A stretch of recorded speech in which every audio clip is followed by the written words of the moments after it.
starting locally, fighting locally. That's where people win. That's where the process hasn't been quite so corrupted over a period of 50 years, so the local fights are super important. Welcome to episode 379 of the Community Broadband Bits podcast from the Institute for Local Self-Reliance. I'm Lisa Gonzalez. There's a limited number of reporters that write about technology and developments in telecommunications, and even fewer that keep tabs on related legislation.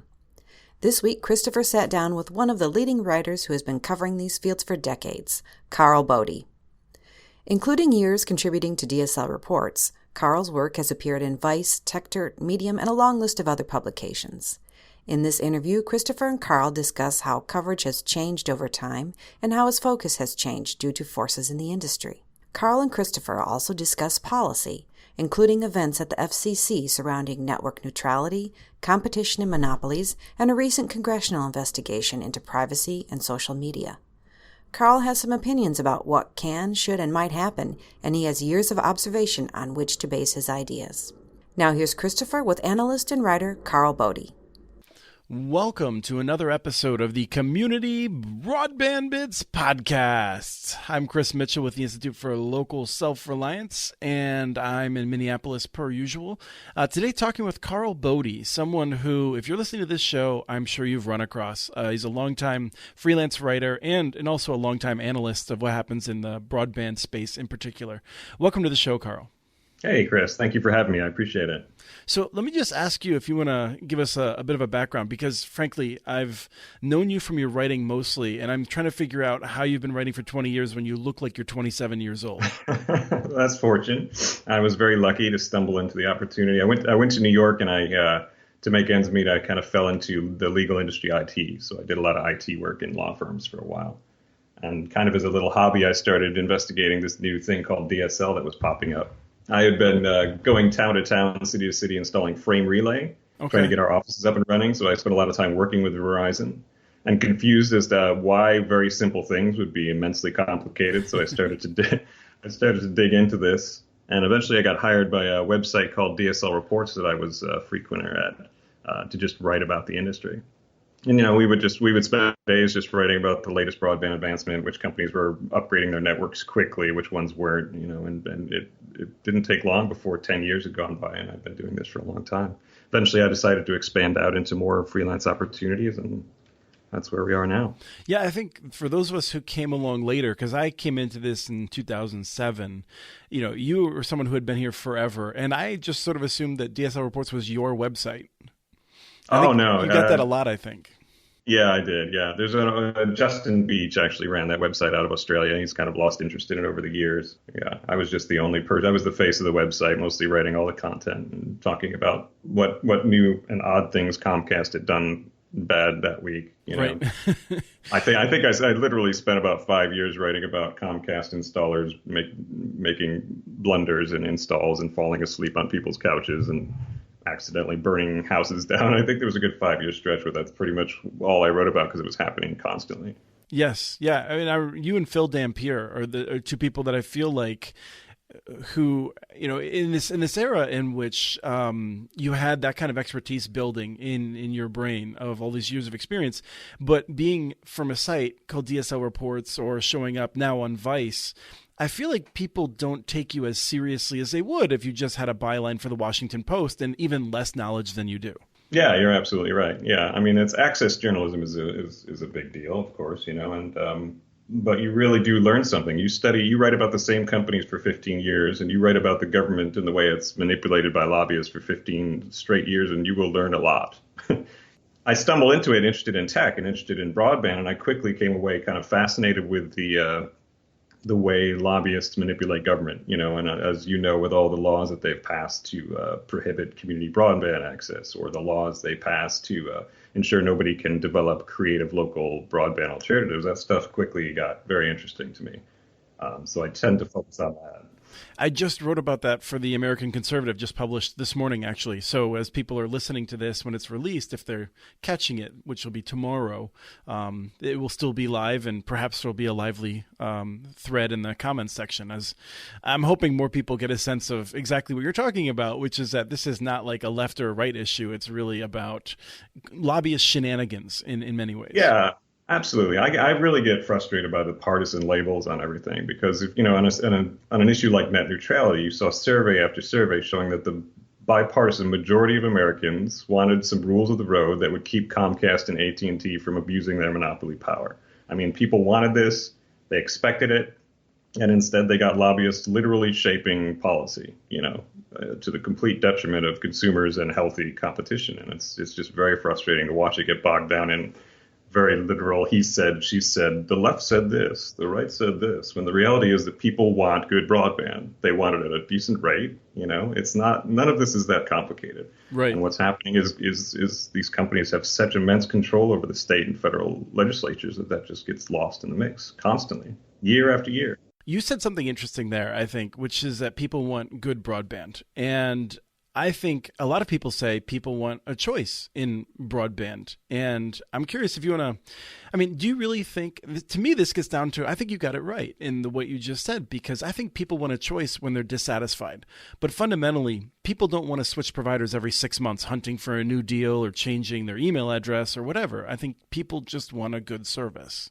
Yeah, absolutely. They want to be able to switch quickly. They don't, even in places where there's quote unquote competition in this country, it's usually a cable provider and a telco that hasn't upgraded their DSL lines in the last 15 years. So that's not real. So they're going to stay with cable. It's simpler. They know they're being ripped off, but it's simpler. So they'll just stick with it. As these phone companies slowly give up on upgrading their DSL lines, Comcast is actually getting more powerful, and a lot of people aren't really noticing it. The hype of 5G wireless has everyone thinking that, everything's going to be super competitive in no time, and that's just not the case, Well, as people know, we do have it in some parts of some NFL stadiums now, so it's only a matter of time, right? The nosebleed seats can get great 1 gigabit access, as if they'd actually use that. I feel like in my mind, I am convinced that having competition in a lot of areas is important to achieving people having good access. But fundamentally, I think it's worth remembering, like, people don't really want to be choosing different things in this case. Like, they just want something that works. And so. No, yeah. Especially when these companies make it a pain to switch or to, compare services. Mm-hmm. They make it as difficult as possible to not only compare what the actual price is because they're so bloated with fees.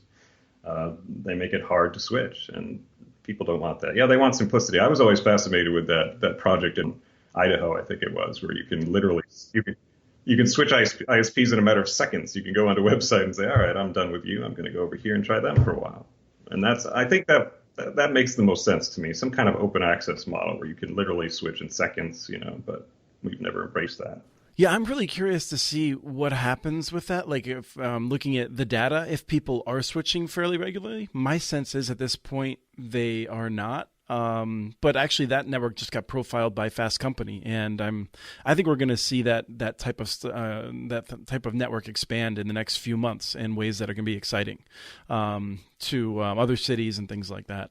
But anyway, I want to nail you down on something before we go back to talking about the FCC and net neutrality again and the comment system.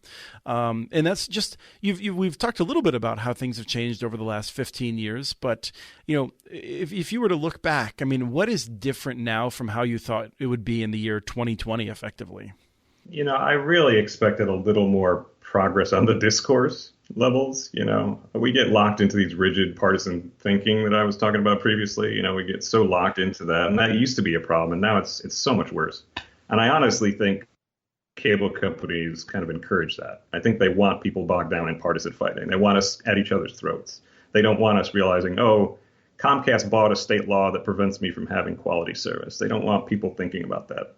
So they get people mired down in these fights over partisan fisticuffs. And I really expected people have learned a little bit from now, but I'm seeing it actually kind of get worse in this era, which is very disheartening, on the flip side, there's a lot of positive going on. Like as you know, the community broadband stuff is flourishing. A lot of places they're tired, they're fighting back. You're seeing a lot of interesting local activist stuff going on the local level. And I'm, watching states come in with the FCC kind of giving up its decision to protect consumers. The states have started to flood in and start protecting a little more. It's very interesting. There is positivity happening. You just have to spend a little time looking for it.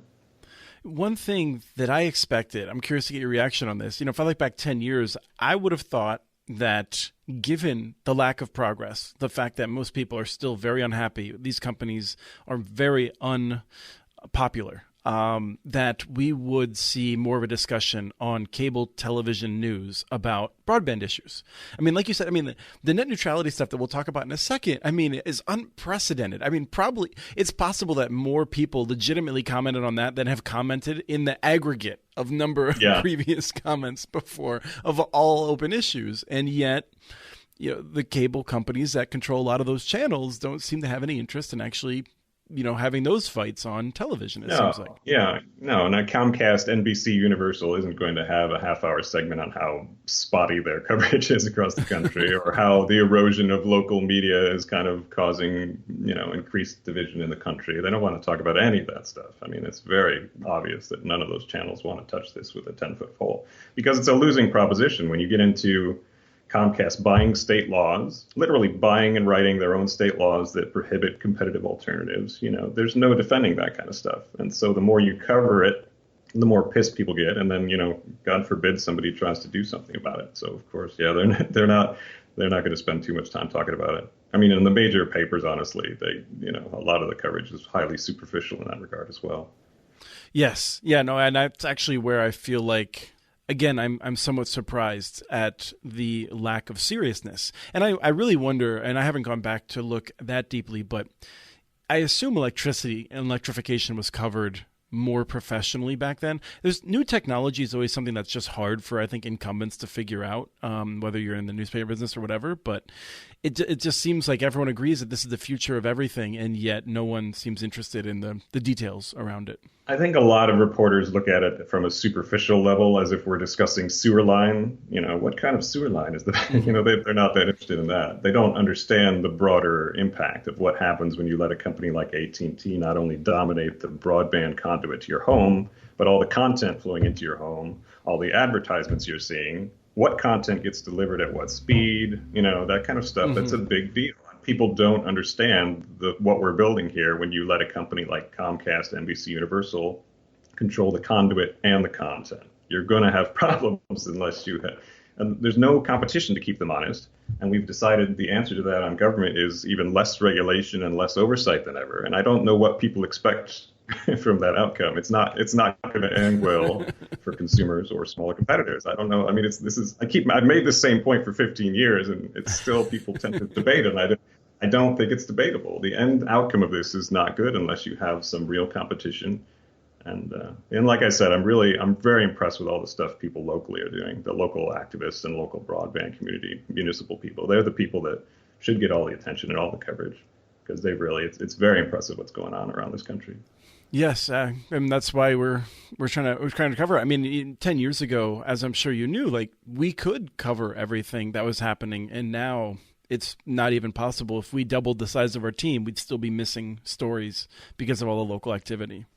Yeah, Chattanooga really, I think, ignited some interest once Consumer Reports ranked them the top-ranked ISP in America last year. Mm-hmm.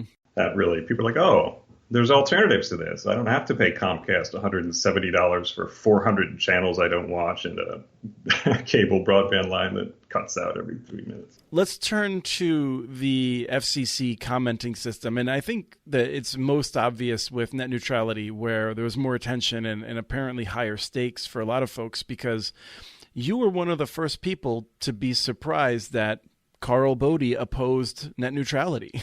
Yeah. You found your own name in the comment system, taking a position diametrically opposed to what you believe. So for people who aren't familiar with what I'm talking about, what happened there? When the FCC website was opened up for public comment, it became very quickly apparent that something was very wrong.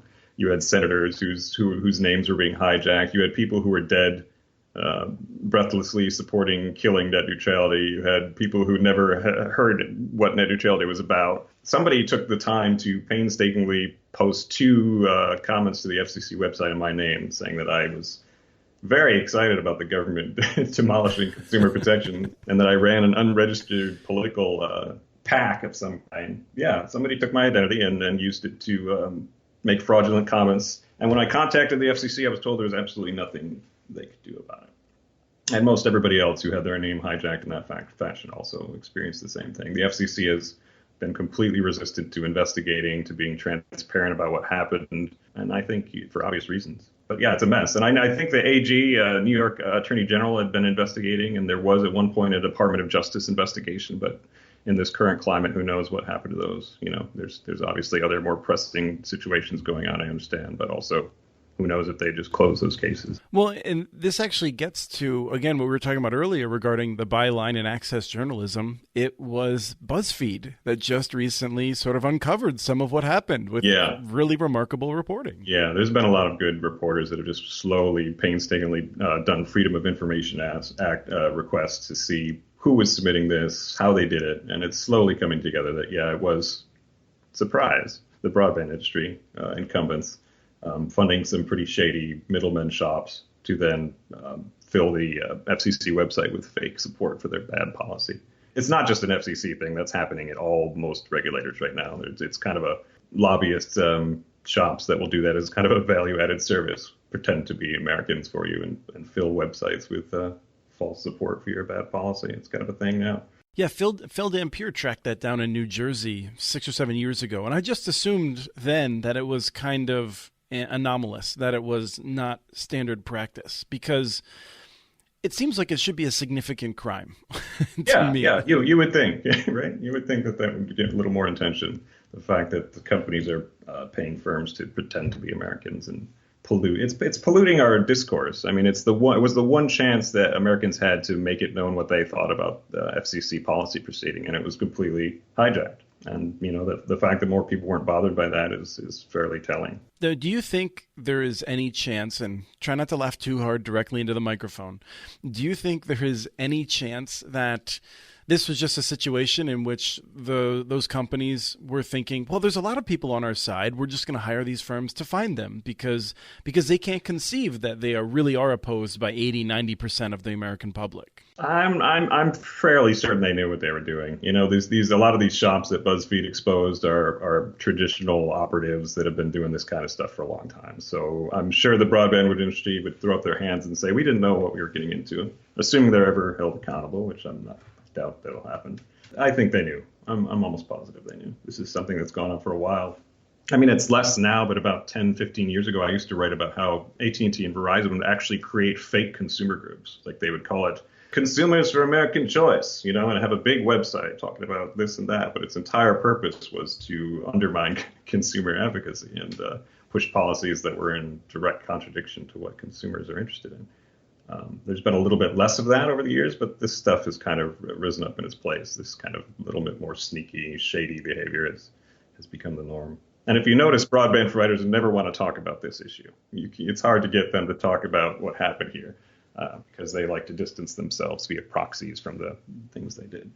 Well, I think the proxies is interesting because, like you said, I think there are fewer of those AstroTurf groups popping up. It does seem like they are relying more on academics who are, in many cases, clueless. And not the first person to say that there's a fair number of academics who don't really have a sense of how anything really operates in the real world. But it does seem like there's more academic centers, whether, Chris Yu has certainly been doing this for a long time out of the University of Pennsylvania. We see several colleges and universities, though, that operate as fronts, and it looks like legitimate research that gets released then. Yeah. It's a universe of that. I've watched that for 20 years. A lot of quid pro quo, very cozy relationships between a company and a college, who then a professor will oddly support killing all consumer protections and support even the worst merger possible. And then they'll massage data and twist and contort data until it supports what they claim. And that's been a cottage industry for a long time now. And then that's another thing you'd think would be, there'd be some rules on, because I see a lot of these same folks write editorials in major papers, and at no point is it disclosed that you often have a financial relationship. Mm-hmm. They do go to great lengths to kind of obscure those financial relationships most of the time. But if you dig deeply enough into a lot of these folks, you can usually find some kind of tether to the corporate cash or AT&T. That's one of the AT&T loves to do this kind of stuff. They're very, very sophisticated policy and lobbying apparatuses, I'm sure you know. But yeah, they've been doing this for a long time. It's wonky enough that it doesn't galvanize the public opposition because it's confusing. So I think they can get away with it under the din of confusion. One of the things that seems to be promising is that we see Senator Blackburn coming out now, very concerned about privacy issues for Facebook. And as we've been commenting on Twitter, I can only assume that AT&T's privacy practices are next. Yeah, no doubt. I'm sure she's going to jump right on that. It's the whole Facebook thing is fascinating to me because you've got a lot of politicians who've literally let these incumbent monopoly broadband providers buy state laws, resulting in poor service, high prices. And these same senators are suddenly on. I mean, to be clear, Facebook has a lot of problems. Google, Silicon Valley, their business models. I mean, I think we all understand that they amplify disinformation, and their prioritization of engagement above all else has caused a lot of problems. I don't dispute that. But I also think a lot of the stuff coming out of DC right now, Blackburn specifically, folks like Blackburn, is kind of disingenuous. I don't think they're actually interested in corporate power. I think they're using this as both a way to help the telecom sector and a way to be divisive politically. Because I've never seen, like I said on Twitter the other day, I've never seen Blackburn oppose AT&T on anything. Honestly, for me, the thing that was fascinating, I mean, I disagree with Marsha Blackburn on a variety of issues. I've never thought she was a particularly hard worker on the issues that she does care about. And yet when it was, I think it was 6 months ago when she got a lot of attention for asking very hard questions of Mark Zuckerberg, being very prepared, and people were just like, wow, like Marsha Blackburn is like so concerned about Facebook. And I was just like, I could just see the lobbyist team from AT&T patting themselves on the back in the background for so preparing her. Yeah.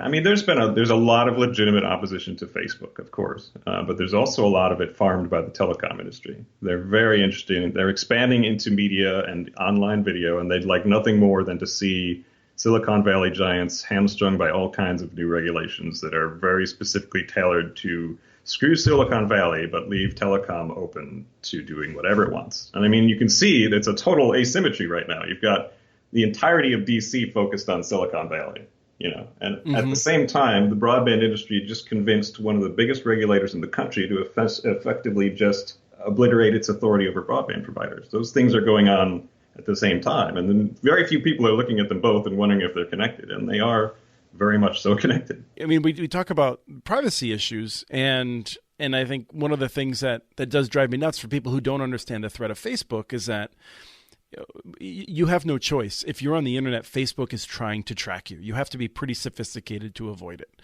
Yeah. At the same time, if you are using AT&T as your provider, they are tracking you in many of the same ways, and they are just as unregulated, it feels like. I mean, I don't know exactly how. I don't spend all of my time working on that. Yeah, AT&T has been doing this stuff for decades. I mean, you look at the location data scandals that have been going on with AT&T and those companies hoovering up, your daily traveling habits down to the second and selling it to just a long list, like hundreds of companies with very little oversight. Nobody seemed to care about that until the scandal came up.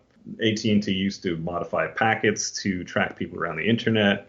The company tried for a while until they wanted to get merger approval, and they backed off. But for a while, they were charging their broadband users like $500 more a year just to opt out of their snooping advertisements. Right. And that money wouldn't even stop them tracking you. They'd still collect data on you. They just wouldn't send you behavioral ads as if that's any kind of reasonable trade-off, and this stuff has been going on for so long and nobody really cares about telecom. And then so it's frustrating to me. I understand all the problems with Facebook and the privacy issues with Facebook. It's monumental. They have a massive platform and it's hugely powerful around the world.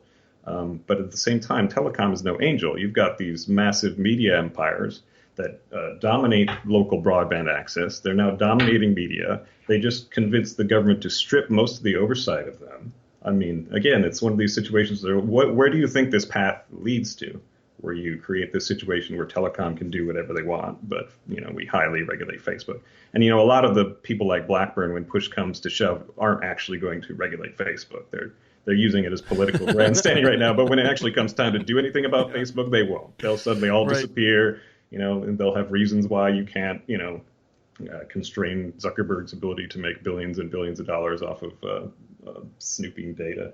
I'm not impressed. I'm not impressed with the current paradigm. And there's a lot of smart people out there who should know better, who also aren't aren't understanding that this is all one problem: telecom, Silicon Valley, These are all the same problem. Corporate influence in our government, letting them literally write policy, corruption of the public comment process. It's all one problem. No privacy rules. I mean, I can't believe it's 2019 and we're still, should we maybe have a privacy law? Do you think, it's still, there's one privacy law for kids and it's terribly written and it doesn't work half the time. And like people are still, after everything that's happened, there's still this debate over whether we should have like a fundamental privacy law that just says, let the consumer opt out. Fundamental things, it doesn't have to be complicated. Do you have a sense of, I feel like you, like me, I think, don't really have a home politically. In fact, I think this is true of many of us who are like very technical, yeah. And I feel like when I look at what happens when Republicans are elected, they act like there's no problem.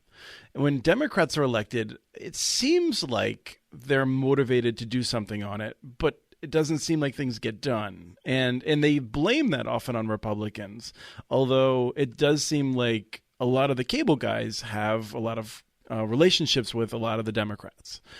And so, I mean, one of the issues that I look at a lot is rural broadband, right? I think people in rural areas are often going to vote on issues that are not related to broadband, often a cultural issue, if for no other reason than liberal tears today, it seems like.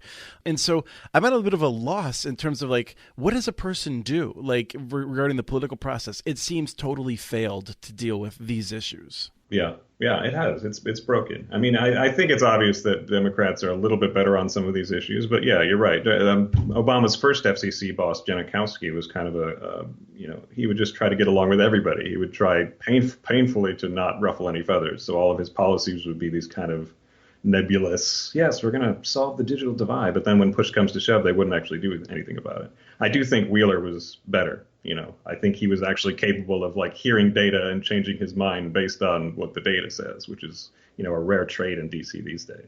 But I don't, like you, I don't tie my ego up to any brand or politician, or a party. I just find that kind of silly, wearing our color-coded jumpsuits and oversimplifying everything. I don't go for that. I like to weigh each regulation on its merits, each politician on their merits, and there's a lot of bad politicians, and these companies have corrupted the entire democratic process. And I think the only alternative is to just vote out people who have repeatedly, over a period of 20 years, shown that they have zero interest in consumer or real market welfare. I mean, starting locally, fighting locally, that's where people win. That's where the process hasn't been quite so corrupted over a period of 50 years. So the local fights are super important.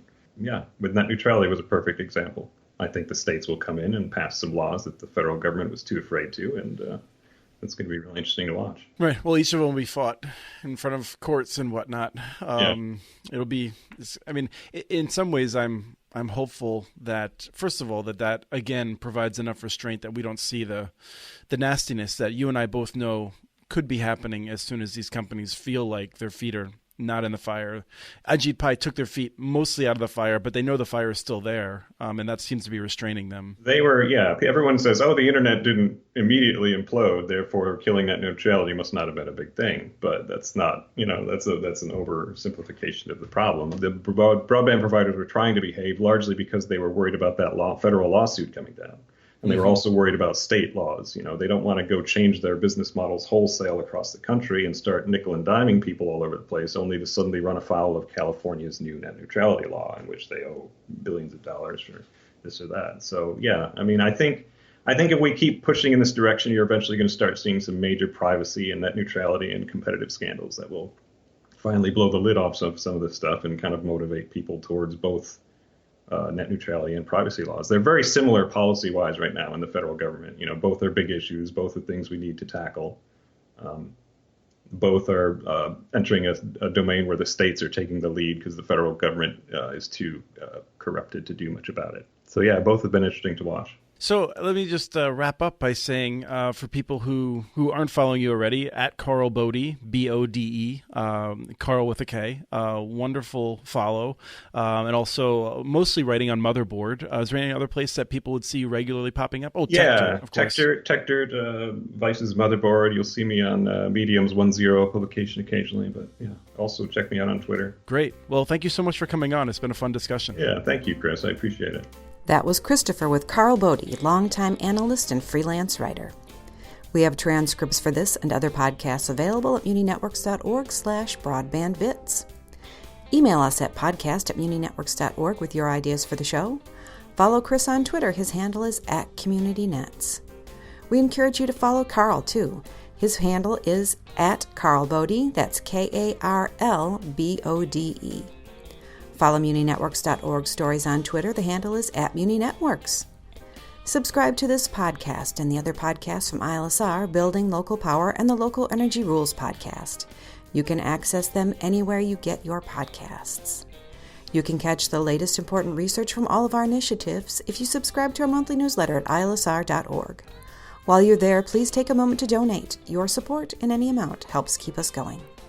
Thank you to Arnie Huseby for the song Warm Duck Shuffle, licensed through Creative Commons. And thank you for listening to episode 379 of the Community Broadband Bits podcast.